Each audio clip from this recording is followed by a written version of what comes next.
Hello friends, welcome to Malini's Dhaba. இன்றைக்கி நம்ம வீடியோவில் ஒரு ஹெல்த்தி ட்ரிங்க் தான் பார்க்க போகிறோம். அதாவது பாதாம் பால் எப்படி ரொம்ப ஆரோக்கியமாக வீட்டிலே செய்யலான்னு தான் பார்க்க போகிறோம். அதுக்கு நான் 1 கப் பாதாம் பருப்பு எடுத்திருக்கேன். அது கூட நம்ம முந்திரியும் பிஸ்தாவும் சேர்க்க போகிறோம். இதில் 20 முந்திரியும் 25லேருந்து 30 பிஸ்தாவும் சேர்த்துக்கலாம். ரொம்ப வாசமாக இருக்கும். 6 ஏலக்காய் சேர்த்துருக்கேன். இந்த ஏலக்காவை நம்ம பொடி பண்ணியும் சேர்த்துக்கலாம். அப்போ நீங்கள் 2 டீஸ்பூன் ஏலக்காய் தூள் சேர்த்துக்கோங்க. கொஞ்சமாக குங்குமப்பூ. இப்போ சர்க்கரைக்கு பதிலாக நம்ம இன்றைக்கி கல்கண்டு சேர்க்க போகிறோம். நான் பெரிய பெரிய கல்கண்டை சின்ன சின்னதாக உடச்சி வச்சுருக்கேன். அதை சேர்த்துட்டு மஞ்சத்தூளும் கொஞ்சம் சேர்த்துக்க போகிறோம்.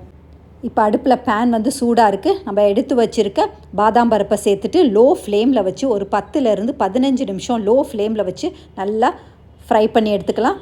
இதை நல்லா ரோஸ்ட் ஆகிற வரைக்கும் வெயிட் பண்ணுவோம். இப்போ பாருங்கள், நல்லா ரோஸ்ட் ஆகிடுச்சு. இப்போ எடுத்துட்டு நம்ம எடுத்து வச்சுருக்க முந்திரியும் பிஸ்தாவையும் அதே மாதிரி சேர்த்துட்டு இதே மாதிரி லோ ஃப்ளேமில் வச்சு நல்லா ரோஸ்ட் பண்ணி எடுத்துப்போம். மறந்தும் கூட ஃப்ளேமை ஹையில் வச்சிடாதீங்க. இல்லாட்டி மீடியமில் கூட இருக்கக்கூடாது. ரொம்ப லோ ஃப்ளேமில் இருக்கணும். அப்போ தான் உங்களுக்கு பாதாம் மில்கோட ஃப்ளேவரும் சரி டேஸ்ட்டும் சரி ரொம்ப நல்லாயிருக்கும். பாருங்கள், நல்லா ரோஸ்ட் ஆகிடுச்சு. இப்போ நம்ம இதை எடுத்துருவோம். நம்ம எடுத்து வச்சுருக்க ஏலக்காவையும் சேர்த்துட்டு இதே மாதிரி லோ ஃப்ளேமில் வச்சு நல்லா ரோஸ்ட் பண்ணி எடுத்துக்கலாம். இப்போ எல்லாத்தையும் நம்ம ரோஸ்ட் பண்ணி எடுத்தாச்சு. இப்போ நான் எடுத்து வச்சுருக்க கல்கண்டை சேர்த்துக்கலாம். நம்ம ஏற்கனவே நான் உடச்சி வச்சுருக்கேன். இப்போ இந்த கல்கண்டை நம்ம மிக்ஸி ஜாரில் சேர்த்துக்கலாம். சின்ன மிக்ஸி ஜாரில் சேர்த்துட்டு நல்லா பொடி பண்ணி எடுத்து வச்சுக்கலாம். 1 கப் பாதாம் பருப்புக்கு 1 கப் கல்கண்டு கரெக்டான டேஸ்ட்டாக இருக்கும். இப்போ ஃப்ரை பண்ணி வச்சுருக்க ஏலக்காவையும் சேர்த்துட்டு நல்லா நைஸாக பவுடர் மாதிரி அரைச்சி எடுத்துகிட்டு வந்துடலாம். இப்போ பாருங்கள், நல்லா நைஸாக அரைச்சி எடுத்துகிட்டு வந்தாச்சு. இந்த அளவுக்கு பவுடராக இருக்கணும். இப்போ இதை எடுத்து ஒரு பாத்திரத்தில் நம்ம போட்டு வச்சிடலாம். இது நல்லா சூடாடுற வரைக்கும் நம்ம கொஞ்சம் நேரம் வெயிட் பண்ணலாம். அதுக்குள்ளே மித்த சாமான்லாம் நம்ம பவுடர் பண்ணி எடுத்து வச்சுக்கலாம்.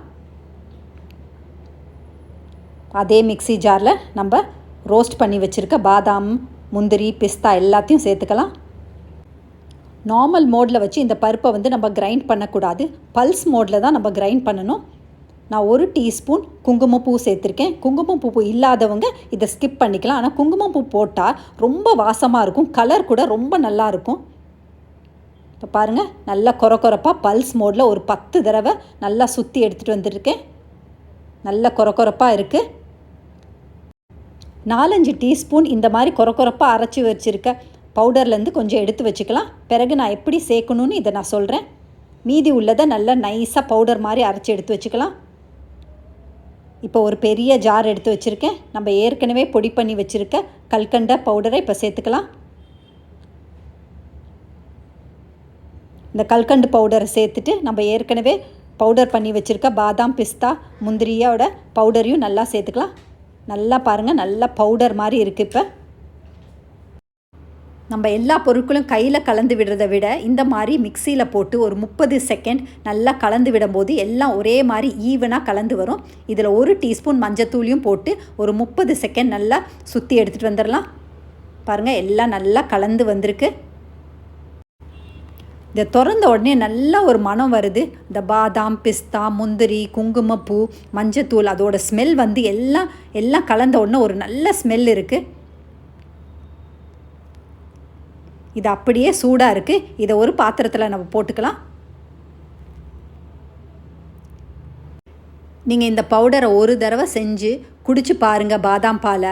அதுக்கு பிறகு கடையில் வாங்கி நீங்கள் காசு வேஸ்ட் பண்ணவே மாட்டீங்க. ஏன்னா அதுக்கும் இதுக்கும் நிறைய டிஃப்ரென்ஸ் இருக்குது. இது ரொம்ப ஃப்ளேவர்ஃபுல்லாகவும் இருக்கும், ரொம்ப டேஸ்ட்டாக இருக்கும், ரொம்ப ஹெல்த்தியானது. நம்ம வீட்டில் செய்கிறது என்றைக்குமே ஹெல்த்தியானது தான். பாருங்கள், இதில் பாதாம் பிஸ்தா முந்திரி எல்லாம் சேர்த்துருக்கோம்.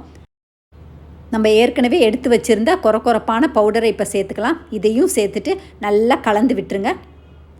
என்றைக்குமே ஹோம்மேட் இஸ் த பெஸ்ட்டு. வீட்டில் செய்கிறது நம்ம கண் முன்னுக்கு ரொம்ப ஹெல்த்தியான பொருட்கள் வச்சு ஒரு ட்ரிங்க் செய்யும் போது குழந்தைங்க ரொம்ப ஆரோக்கியமாக இருப்பாங்க. இதில் நான் 2 டேபிள் ஸ்பூன் பவுடர் சேர்த்துக்கிறேன், பாதாம் பிஸ்தா பவுடரை. இதில் 1 கிளாஸ் சூடான பால் சேர்த்துட்டு நல்லா கலந்து விட்டுருங்க. இன்னும் கொஞ்சம் நாளில் ஸ்கூல் திறக்க போகுது.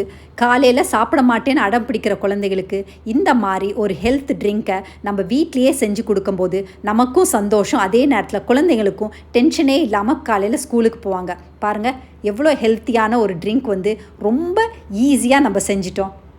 இந்த ரெசிபி உங்களுக்கு பிடிச்சிருக்கும்னு நம்புகிறேன். கண்டிப்பாக செஞ்சு பார்த்துட்டு எப்படி இருக்குன்னு கமெண்ட் பண்ணுங்கள். தேங்க்ஸ் ஃபார் வாட்சிங் ஃப்ரெண்ட்ஸ்.